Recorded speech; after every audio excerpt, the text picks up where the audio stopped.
She boarded the night train the way so many people do, with a small bag, a folded ticket, and the kind of quiet confidence that says, "This is routine." Platforms are built on routines. You line up behind a painted stripe, wait for the carriage numbers to slide into view, and step forward when the doors open with their tired hydraulic sigh. Overhead, orange lights flicker. A timetable clicks somewhere behind a glass panel. Coffee breath, cold air, and the tang of metal hang together in the throat. It was late, and the station felt like a place the day had already abandoned. She moved quickly, but not in a hurry. A scarf tucked under her coat, a paperback in her pocket. The small bag crossed over her shoulder so it wouldn't swing. People noticed her, the way you notice anyone passing close by. Barely, then not at all. A conductor in a navy jacket raised 2 fingers for tickets. She offered hers with a half smile and a brief apology for fumbling the stub. He clipped it, handed it back, and pointed down the corridor. The gesture was practiced, generous, impersonal. She thanked him and went on. Inside the carriage, the air changed. Warmer, a little used, humming with electricity. The aisle was narrow, the windows fogged at the edges. Luggage racks held cases and soft backpacks, an umbrella with a cracked handle, a box tied with string. Every seat contained a small scene. Someone nodding off over headphones, a child pressing flowers onto the glass with sticky fingers, a man rehearsing a conversation silently, lips moving just enough to betray a script. She chose a place by the window, 2 rows from the end, facing forward. When the train shuddered and rolled, she braced her feet and looked back at the platform, at the thinning crowd, at a late commuter running and then giving up. There are 2 kinds of night journeys. The first is a surrender. You let the rhythm do what it does, 1 mile knitting to the next, until the world outside is just dark sound. The second is a vigilance. You count stops, you listen for names, you track your progress by small landmarks and the pulse of your phone. For the first hour, she seemed to belong to the surrender. She watched the window gather her reflection and then release it. Watched the stripe of lights along the ceiling tremble with every seam in the track. Watched the soft, brief lives of stations as they slid past. An island of faces, a staircase, a vending machine. Now and then, the book came out. Now and then, the phone. Mostly, she sat with that particular stillness of someone who knows where she's going and has no reason to rush the arrival. This is where recollection fractures into details. A woman across the aisle remembers the scarf, a gray knit, maybe with a small pull at the edge. A student further up swears he saw her stand and wait by the restroom door, fingers wrapped around the strap of the bag. The conductor from earlier remembers walking by as he did the second sweep and seeing her seat occupied, her gaze turned toward the glass. Nothing unusual. He would, in fact, sign a statement later to say exactly that. A camera at one intermediate station catches the carriage as it glides past, reveals nothing but a ribbon of windows and the strobing interior light. A phone mast logs a brief connection somewhere between towns, a flare of signal, then silence. Trains compress distances. You sit next to strangers, and for a few hours your lives are adjacent, synchronized by a timetable and a line on a map. And yet there is privacy here too, an arrangement of compartments and doors and corners where people step out of view for a minute at a time, sometimes longer. The vestibule between cars, with its rubber plates and dull oval window. The small service nook with a folded seat no one uses. The narrow corridor that leads to the end of the coach, where the hum grows louder and the lights shift toward a cooler blue. She moved through some of these spaces that night. How often, how far, no one can say with certainty. It is enough to know that she did what everyone does. Stretch your legs, check your messages, Breathe air that doesn't smell like upholstery. At some point, the weather turned. The glass filmed with a finer moisture. The sound changed. A wet note in the steel. The soft thrum of water drafted along the underside. People pulled their coats closer.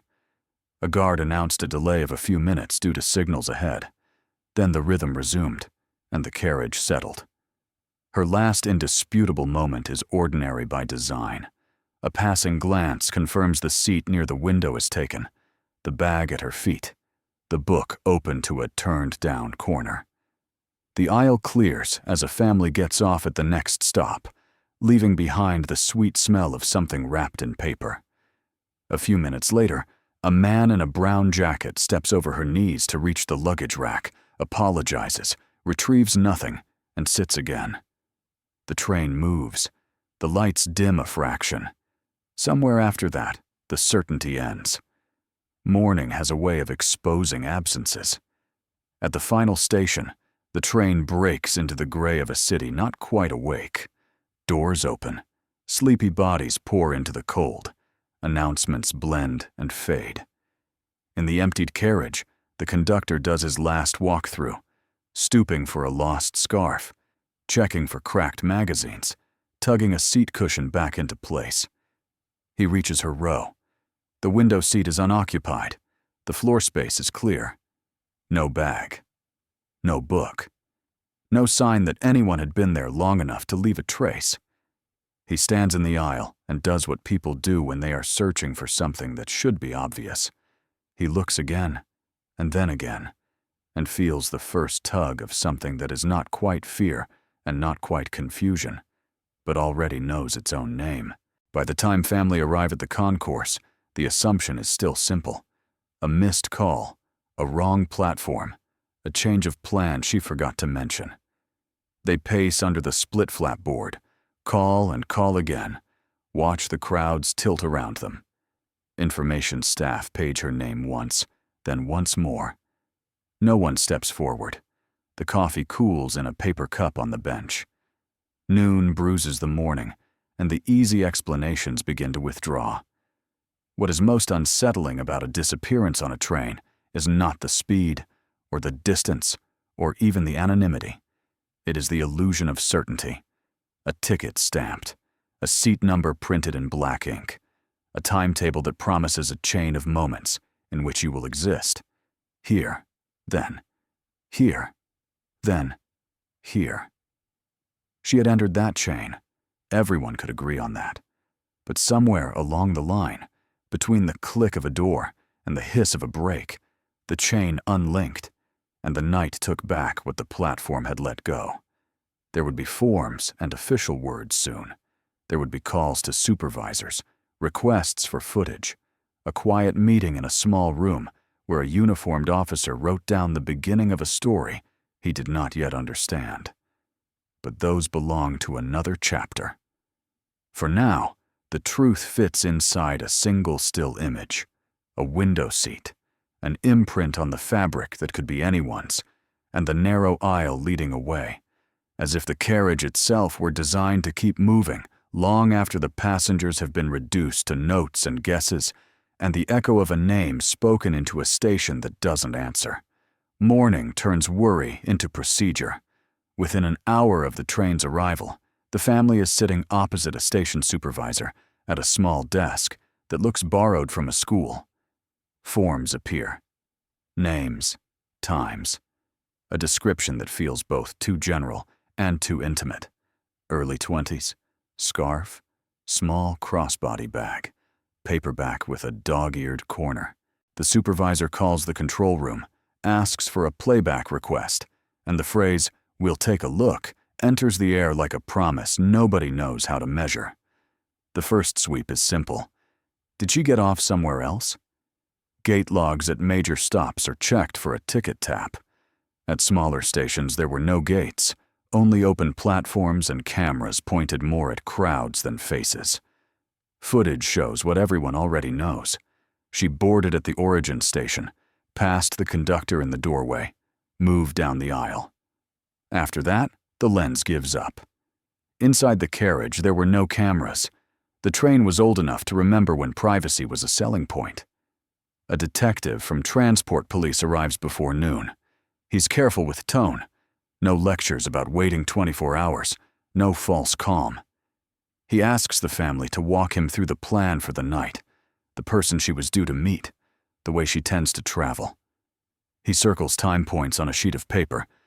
21:20 boarding, 22:05 ticket check, 23:40 second pass by staff, 06:12 scheduled arrival, 06:17 door release.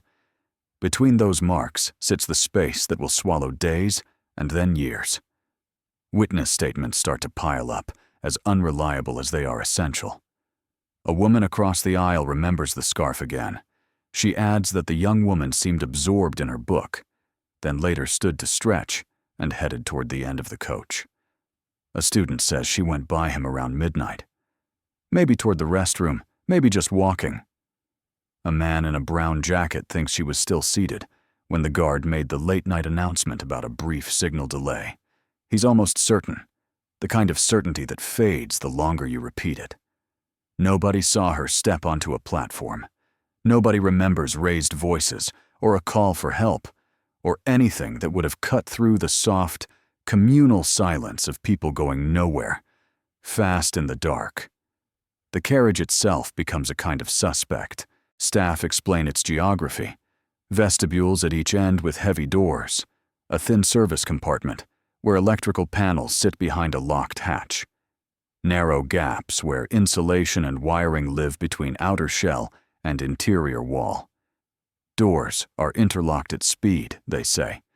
You can't simply step out while the train is moving. Between stops, the only places to go are the restroom, the gangway, or that tiny shadowed corner near the coupling where people stand to make a call. Her phone offers a small, frustrating constellation. At 22:11, a text goes out to say she's on the train. At 23:58, her device briefly attempts to check mail, one of those automatic flickers phones perform when they catch a signal. After that, nothing that can be used. The battery could have died. The phone could have been switched off. Or it could have traveled through patches of country where reception collapses into static. The map on the detective's laptop ends up dotted with question marks along the line, like a trail of crumbs the wind has already taken. By mid-afternoon, the search expands outward from the schedules and into the world. Officers speak with platform vendors who worked the late shift, with taxi drivers who linger outside small stations, with a night porter who thinks he saw someone similar standing near a vending machine sometime after midnight. When pressed, he cannot say which night. Memory slips when asked to perform on command. Back at the origin station, her last certain minutes are combed for strands. Cameras show her stepping onto the train. One frame catches her profile as she turns to check the platform. A reflex, that last glance toward open ground before the door closes. The family recognizes the gesture immediately. It belongs to her.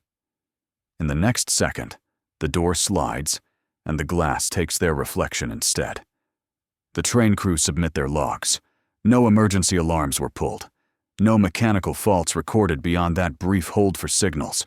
The guard notes that the nighttime sweep was routine. He remembers seeing her seat occupied earlier, but cannot be sure about the hour after midnight, when he walked the length of the coach, checking for feet on seats and windows without blinds.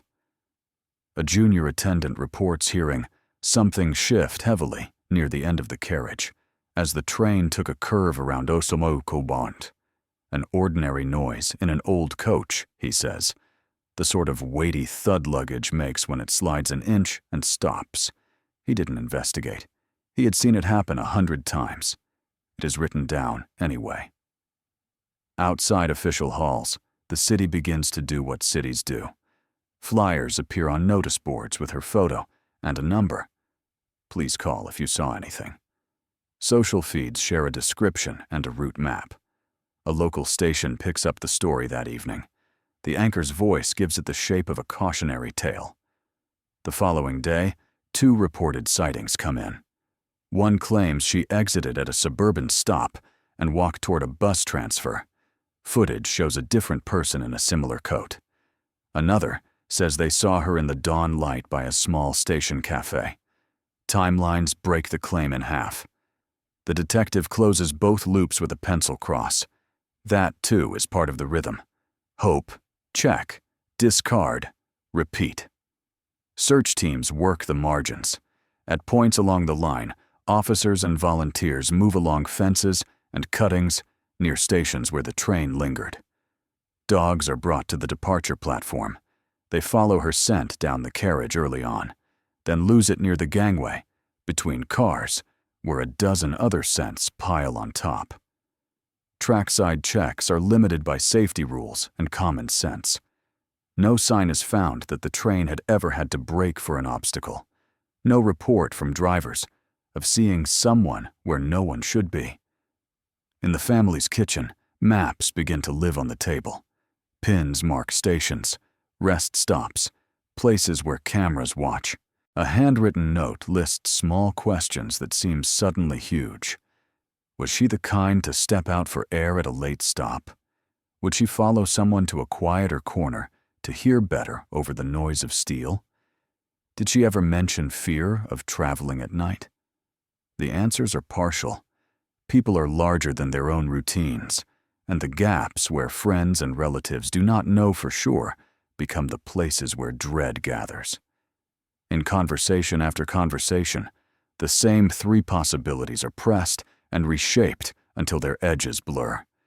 She could have left the train along the way, willingly or not, and vanished into a station no one thought to scrutinize hard enough. Something could have happened inside the carriage that removed her from sight without producing alarm. Or the simplest, strangest thing of all, a chain of small coincidences and human failures could have stacked in the exact wrong order, leaving nothing to hold on to. None of these options fits comfortably. All of them fit a little. What slows the momentum is how ordinary the night was. There is no singular rupture to chase, no broken window, no public disturbance, no item left behind that insists on meaning. The absence does not behave. It does not point. It only expands. On the third day, the detective walks the empty train with a maintenance foreman. They stop at each door, test each handle, consider how much force it would take to open a latch not meant for passengers. They run a hand along the paneling and the narrow seam where wall meets floor. He notes the distance between the restroom and the end of the coach, the angle at which the corridor turns just before the service hatch. Nothing is out of place. Everything is out of place. By the end of the week, schedules have been reconstructed to the minute, and yet the central minute, the one in which a person became a question, is still unaccounted for. The case file grows heavier without feeling fuller. News cycles move on. The train returns to service, cleaned and reset. The seat by the window once again just a seat by a window. Passengers board in the evening and stare at their reflections in the glass, unaware they are looking through a story that has already decided it will not end quickly. There is a sentence investigators use when they step away from a room like this. We'll keep lines open. It means they have done what they can with what exists. It means to call if anything changes. It means that sometimes the missing hour is not in the archives, or the footage, or the statements. It is in the thing that has not yet been found. And the only honest plan then is patience, and a willingness to circle back when time lets go of something it has been holding. For months, the case refused to release its grip. What began as a missing person report grew into something heavier, a puzzle with too many missing pieces, a silence that pressed itself against every attempt to fill it. The family continued to wait, not just in their own home, but in offices, on benches outside stations, in the corridors of police buildings, where fluorescent light made every hour feel like another lost night. They carried photos and questions, pushing them across desks to strangers who nodded gravely, wrote notes, and promised to follow every lead. The early investigations concentrated on what could be measured: timetables, passenger lists, staff rosters, the exact times when each stop occurred, when the doors opened, when they closed. Detectives retraced the train's path, walking the platforms at each station along the route. They asked the same questions over and over. Did you see a young woman, early 20s, dark coat, light scarf? Did anyone step off the train looking hurried or confused? Did someone seem out of place? Each question was a coin dropped into a well, and each time the silence that came back felt deeper. The trail of rumors started almost immediately. Some said she had been seen with a man at one of the smaller stations, stepping quickly toward the exit. Others insisted she had appeared in a cafe the next morning, pale and quiet, stirring sugar into a coffee before leaving abruptly. Each tip was examined. Each one collapsed under scrutiny. The woman in the cafe was someone else. The witness at the small station had confused his dates. Rumors are a form of hope in disguise, and like hope, they can exhaust a family long before they help. The authorities cast a wider net.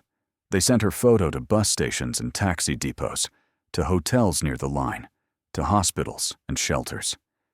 They placed her name in databases that would flag any match with new documents or registrations. No responses came. As weeks bled into months, the weight of the unanswered became part of the case itself. Officers admitted quietly to one another that without a clear lead, the likelihood of resolution fell sharply with each passing day. Yet for the family, there was no option but to continue. They organized volunteer searches along stretches of track where the train had slowed during the night, scanning ditches and woodland edges for signs they hoped not to find.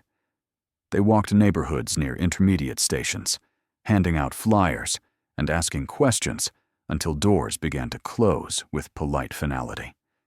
For some, the sight of their persistence was inspiring. For others, it was a reminder of fear they preferred not to touch. Every few weeks, another theory would surface. Some believed she had chosen to vanish, to leave behind the expectations of family and society, to begin again somewhere unseen. Others argued it must have been a crime of opportunity. Someone on that train saw vulnerability, waited for a quiet moment, and acted. But where, then, was the evidence? How had no one heard? How had no one intervened? A third, darker possibility emerged among whispers, that the train itself, its narrow spaces, its hidden cavities, had swallowed her. It sounded impossible, but impossibility had already arrived with her absence. Years passed. The file thickened with reports, each one less urgent than the last. Posters faded on bulletin boards, curled by rain and sun, until only fragments of her face remained. New cases filled the desks of detectives. Old ones slid into cabinets marked Unsolved. The night train continued its route, the same hum and rattle carrying strangers across dark landscapes. Passengers leaned against the walls, never suspecting those walls might one day be more than simple barriers between them and the cold air outside. Her family never stopped asking. Birthdays arrived, empty chairs marking their passing. Holidays carried a sharpness, each celebration a reminder of someone absent. They spoke of her in the present tense, then caught themselves and corrected the grammar with a quiet sorrow. Even in silence, her name persisted, a word that refused to settle into the past. Occasionally, an investigator would reopen the file, tracing the same line on the same map, hoping that a small, overlooked detail might surface at last. They revisited the train, checked maintenance records, asked again about noises, about doors, about anything unusual. Nothing new appeared. Each time, the case returned to its box, heavier for the absence of resolution. The disappearance became a story, told in half sentences. "Remember the girl on the night train?" Neighbors would ask in hushed tones. "Never found," someone would answer, shaking their head. In that unfinished sentence lay the weight of years. Fear, speculation, resignation. And still, the train rolled on. Passengers continued to sit where she had once sat, to lean against the panels that had framed her last confirmed minutes. Every journey carried within it the echo of hers, a silent companion to the living, invisible yet present, reminding anyone who looked too closely that not all journeys end with arrival. By the time 18 years had passed, the world had nearly given up on answers. The family still carried her memory, but they no longer expected the phone to ring with news. The investigators moved on, their notes yellowing at the edges. The train aged, too, paint peeling, seats sagging, walls hiding the quiet corrosion of time. And it was in that decay, in the process of dismantling and repair, that truth would finally begin to seep back into the light. 18 years is long enough for memory to fray, for files to gather dust, for the weight of silence to harden into resignation. The train, once a fixture of daily routes, had become tired. Paint dulled, seats worn smooth by thousands of passengers, corridors dimmer than they should have been. It had carried countless lives back and forth, each journey indifferent to the mystery it concealed, until the day it was pulled from service for major refurbishment. The maintenance yard where it stood was nothing remarkable, a sprawl of warehouses, tracks branching like veins, the scent of oil and rust in the air. Workers arrived with tools and instructions, prepared to strip the carriage back to its bones, removing paneling, replacing insulation, bringing life back to what had grown tired. For them, it was routine. For the story that had slept inside those walls, it was the first disturbance in nearly 2 decades. It began with a simple task: unscrewing panels along the interior corridor. The sound of drills bit into the silence, metal and plastic separating after years of being fused by time. Dust billowed, insulation sagged, and then something else. A hollow space where no hollow should have been. The worker paused, frowned, tapped the surface.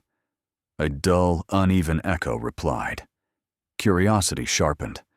The panel came away fully, and behind it lay the secret the train had carried for 18 years. What they saw at first didn't make sense. Fragments of fabric, once soft, but now brittle, discolored by years without light. A faint outline of shoes, collapsed and half buried in dust. Then the truth took shape. Human remains, pressed into the narrow void between the outer shell of the train and its inner wall. The silence of nearly 2 decades gave way to the sound of men stepping back, muttering, calling supervisors with voices unsteady. Work stopped. The yard itself seemed to pause. News traveled fast. Within hours, the maintenance site was cordoned off, its ordinary clatter replaced by the stillness of an investigation. Forensic teams arrived, their gloves and masks out of place against the grit of the yard. Cameras flashed. Bags were sealed. What had been hidden in steel and shadows was carefully lifted into light. The scale of it was staggering. The idea that all these years, through countless journeys, passengers had sat only inches away from the answer to a mystery no one thought would ever be solved. The condition of the space told its own story. The cavity was narrow, barely wide enough for a person to be concealed there. Insulation clung in shreds, compressed by weight. The position suggested no chance of comfort, no possibility of movement once inside. There were no handles, no exits, just sealed walls on all sides.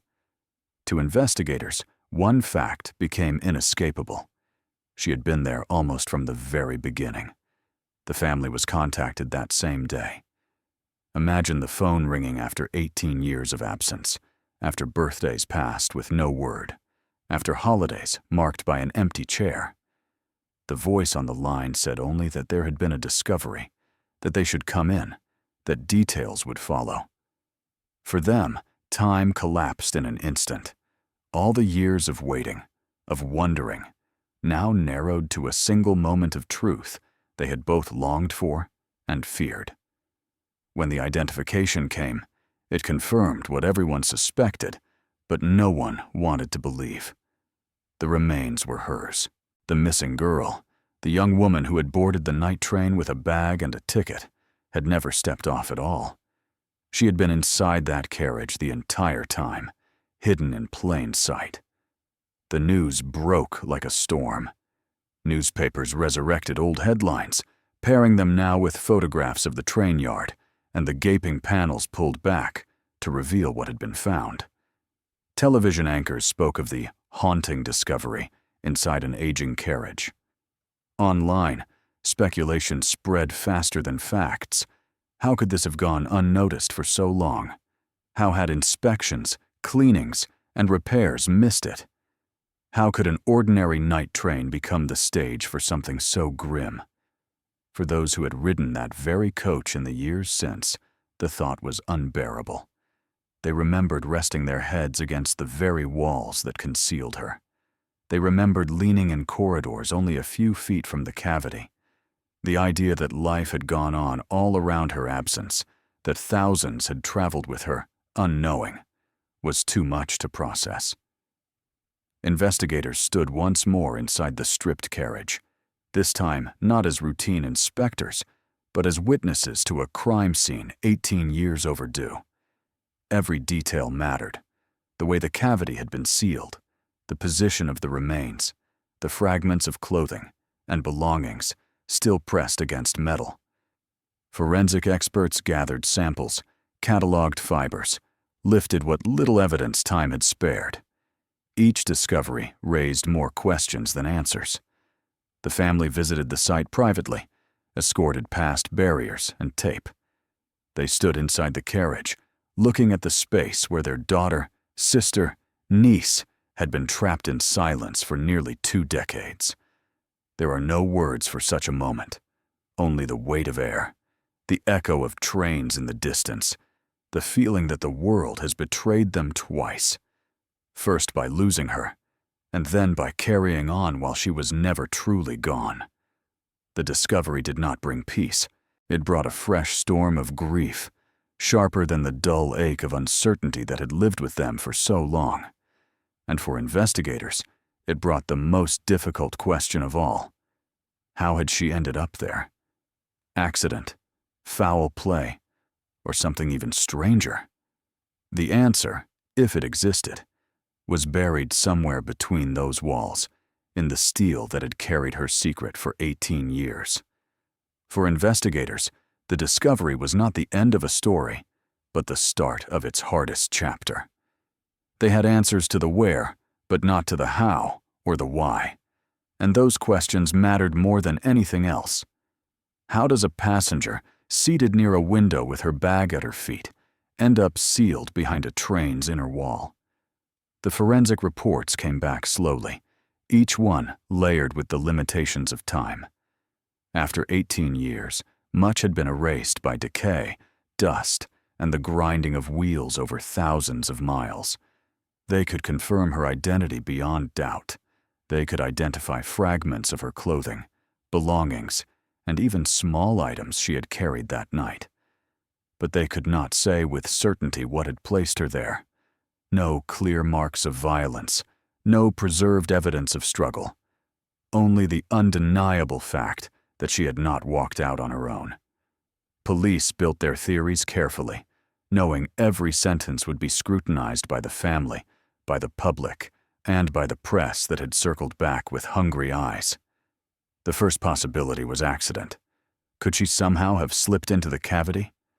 Maintenance experts explained the structure. Narrow voids existed between the outer shell and the paneling, but they were never meant to be accessible. To reach them would require removing or dislodging panels, or finding a gap barely wide enough for a body. The odds of a passenger doing this alone, by mistake, seemed almost impossible. The second theory was deliberate concealment. If someone on that train had harmed her, intentionally or otherwise, they might have placed her there to hide what had happened. The darkness of night, the isolation of long stretches between stations, and the privacy of certain corners of the coach made such a scenario frighteningly plausible. But again, the question came back. How had this gone unnoticed? Could a crime of that scale really leave no trace for the staff who cleaned and maintained the coach in the years that followed? The third possibility was negligence, a terrible oversight buried under bureaucracy. Perhaps she had been injured, perhaps even died in a hidden space, and railway staff had chosen silence over scandal, sealing the truth away to protect reputations. It was only a whisper, but whispers have power. Families of passengers began to ask uncomfortable questions. How many other secrets might be locked in steel and wood along the nation's railways? For her family, each theory was a wound. Accident implied suffering alone, trapped where no one could hear. Violence meant she had met cruelty among strangers in the space meant to carry her safely home. Cover-up suggested betrayal not by chance, but by an institution trusted with her life. None of these possibilities brought comfort. Each one felt like a theft renewed. In the weeks following the discovery, media attention was relentless. Headlines spoke of the ghost in the train, or the passenger hidden for 18 years. Documentaries speculated freely, reconstructing her last night with actors and ominous soundtracks. For the family, every broadcast was both a lifeline and an intrusion, proof that she was not forgotten, but also a reminder that strangers now owned the narrative of her loss. Detectives returned to old witnesses, knocking on doors that had not heard her name in years. Did anyone remember unusual noises? A door that jammed? A worker who behaved strangely? Memories, already fragile, had dissolved. Some claimed to recall details that may never have existed, their recollections shaped by years of rumor and hindsight. Others simply shook their heads, eyes soft with sympathy, words heavy with regret. The carriage itself became an artifact, stripped bare, catalogued, photographed from every angle.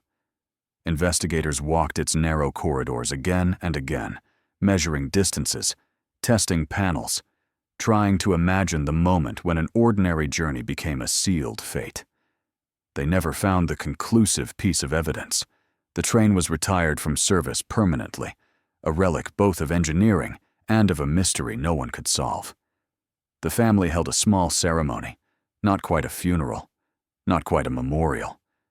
It was a recognition of her life, of her absence, of the 18 years they had lived in the shadow of uncertainty.